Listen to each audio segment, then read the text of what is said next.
के तौर से हमें पूरा विश्वास है कि एक मजबूत सरकार, एक पूर्ण बहुमत की सरकार 8 दिसंबर को कांग्रेस पार्टी की हिमाचल प्रदेश के अंदर बनने जा रही है। इसमें कोई दो राय नहीं है, क्योंकि प्रदेश का हर वर्ग, मैंने खुद व्यक्तिगत रूप में मैं धन्यवाद करना चाहता हूँ AICC का, जिन्होंने मुझे स्टार प्रचारक की भूमिका में भी एक नया जिम्मेवारी दी और अपने निर्वाचन क्षेत्र के साथ साथ मुझे कई और करीबन 12 से 13 विधानसभा हलकों में मुझे जाने का अवसर प्राप्त हुआ, अलग अलग डिस्ट्रिक्ट्स में, अलग अलग ज़िलों में। और वहाँ की जो वास्तविक परिस्थितियाँ हैं, भौगोलिक परिस्थितियाँ हैं, और जो एक माहौल, एक अंडरकरंट सरकार के ख़िलाफ़ हर जगह पे बना हुआ था, चाहे वो रिमोट एरिया चंबा का था, चाहे कांगड़ा का इलाका था, चाहे ऊना ज़िला का क्षेत्र था, चाहे शिमला ज़िला के अलग अलग क्षेत्र थे। इससे ये बात साफ़ है कि एक अंडरकरंट जो है वो सरकार के ख़िलाफ़ निश्चित तौर से है, जिसमें हमारे बागवान, किसान, कर्मचारी और प्रदेश का हर वर्ग, क्योंकि ये सरकार ज़मीन पर कोई भी बातें पूरी नहीं कर पाई, ये आपको दिखता हुआ भी है। और अब मुझे उस पर ज़्यादा विश्लेषण करने की आवश्यकता नहीं है, क्योंकि जो परिणाम आएंगे वो खुद ब खुद उस चीज़ को जो है वो दर्शाएंगे। मगर आज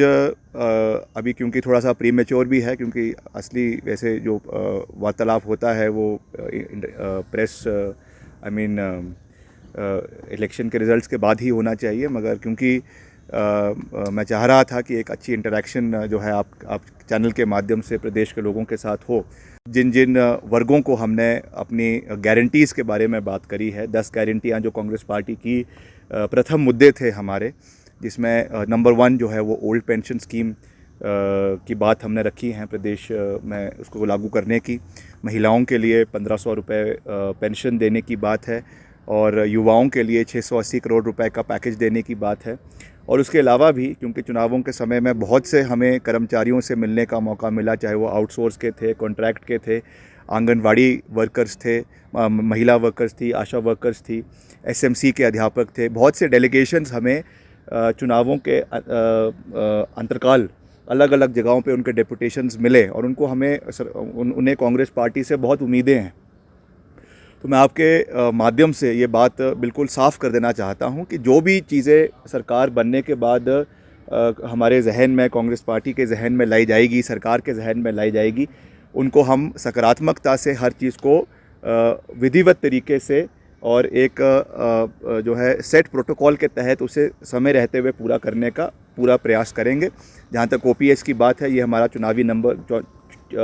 इलेक्शन का नंबर 1 गारंटी है, जिसको हम डे 1 के ऊपर इम्प्लीमेंट करेंगे। और इस पे अभी भी भारतीय जनता पार्टी द्वारा चुनावों के बाद भी इस तरीके की भ्रांतियां फैलाई जा रही है प्रदेश के अंदर कि ये इम्प्लीमेंट नहीं हो सकता है या इसमें केंद्र सरकार का सहयोग चाहिए। तो निश्चित तौर से मैं उस बात को मानता हूं कि केंद्र सरकार का सहयोग चाहिए, वो उसमें कोई दो राय नहीं है। मगर मुझे विश्वास है, अगर यहाँ पे विपक्ष की सरकार भी बनती है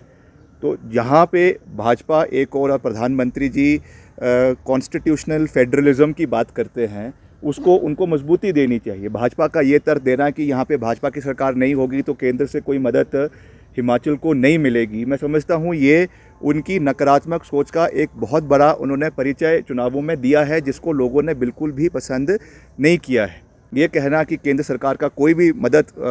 कांग्रेस शासित राज्य को भविष्य में नहीं मिलेगा, मैं समझता हूँ कि ये हमारी जो फेडरल स्ट्रक्चर है देश का, उसके बिल्कुल विपरीत ये बातें उन्होंने करी है। और ये उनकी बौखलाहट को, उनकी जो है ज़मीन, राजनीतिक ज़मीन जो खिसक रही है, उसको दर्शाते हुए मुख्यमंत्री तक ये बयान देना, मैं समझता हूँ ये बहुत दुर्भाग्यपूर्ण है। जिस तरीके से कुछ आशंकाएं, एक तो EVM के छेड़छाड़ी के ऊपर पिछले कल 2-3 इंस्टेंसेस आपको देखने को मिले। पहले रामपुर में जिस दिन पोलिंग हुई, उसी दिन जो है वो एक प्राइवेट गाड़ी में EVM की ट्रांसपोर्ट करवाया जा रहा था, whereas there were clear instructions कि कोई भी EVM, चाहे वो 100 मीटर है, चाहे वो 1 किलोमीटर है, चाहे वो 20 किलोमीटर है, पोलिंग बूथ से स्ट्रॉन्ग रूम तक they can not be taken in private vehicles. उसके बाद उसकी अवहेलना करना, और उसके ऊपर हालांकि उन्होंने कार्रवाई करी है, उसका हम स्वागत करते हैं, मगर इतना लापरवाही परिस्थिति सरकार के और इलेक्शन कमीशन के उसमें होना, मैं समझता हूँ बहुत दुर्भाग्यपूर्ण है। और हर जगह पे स्ट्रॉन्ग रूम्स, जहाँ पर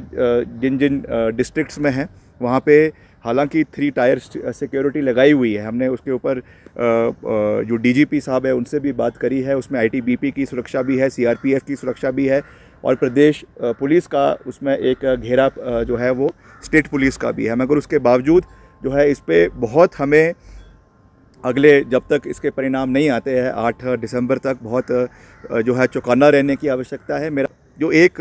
सबके मन में एक बहुत बड़ा चिंता का विषय है कि सरकार अब एक परिस्थिति ऐसी देश के अंदर उत्पन्न हो गई है कि सरकार बन के भी सरकार जो है गिराने का एक नया सिस्टम देश के अंदर शुरू हो चुका है। आप देख रहे हैं हमारा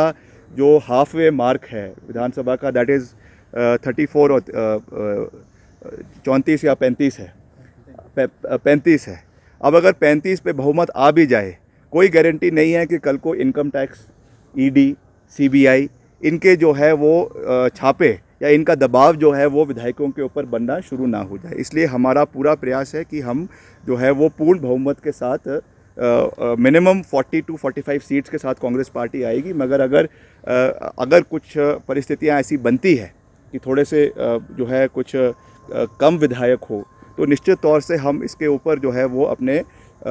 हाईकमांड से निवेदन करेंगे कि इसमें ऑब्जर्वर्स जो है वो जल्द से जल्द यहाँ पे भिजवाए जाए, ताकि इस तरीके की कोई भी अगर चाहे वो इंडिपेंडेंस है, चाहे वो और कोई है, अगर कोई हॉर्स ट्रेडिंग या किस तरीके का कोई दबाव सरकार द्वारा या सेंट्रल एजेंसीज द्वारा बनाने का प्रयास किया जाता है,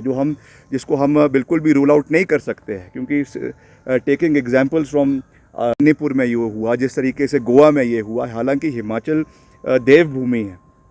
हिमाचल में आज तक इस तरीके का हमने कोई अभी तक इस तरीके का कोई सिस्टम नहीं देखा है, इस तरीके का कोई चीज़ ना हो वो नहीं है, नहीं देखा है। और ये हम ईश्वर से कामना भी करते हैं कि इस तरीके की परिस्थिति प्रदेश के अंदर ना बने। भगवान, यहाँ के लोग बहुत पढ़े लिखे हैं एंड आई एम श्योर वो एक क्लियर मैंडेट जो है वो देंगे। मगर अगर इस तरीके की कोई स्थिति उत्पन्न होती है तो उसके लिए also we need to be prepared. और इसके लिए हम श्रीमती प्रतिभा सिंह जो हमारी प्रदेश अध्यक्ष है वो हमारे सेंट्रल ऑब्जर्वर से बात करेंगे कि एक टीम जो है यहाँ पे पहले ही बिठा दे, ताकि उस परिस्थिति में भी कैसे उससे निपटना है, कैसे उससे हमको बाहर निकलना है, उसके ऊपर भी हम जो है इमीडिएटली कार्रवाई करें। और लोकतंत्र की हत्या जो भाजपा और राज्यों में करते आई है, मैंडेट ना मिलने के बावजूद भी जबरन मैंडेट ले लेती हैं, वो चीज़ हिमाचल के अंदर ना हो, उसके ऊपर हम जो है वो कार्रवाई आने वाले समय में करेंगे।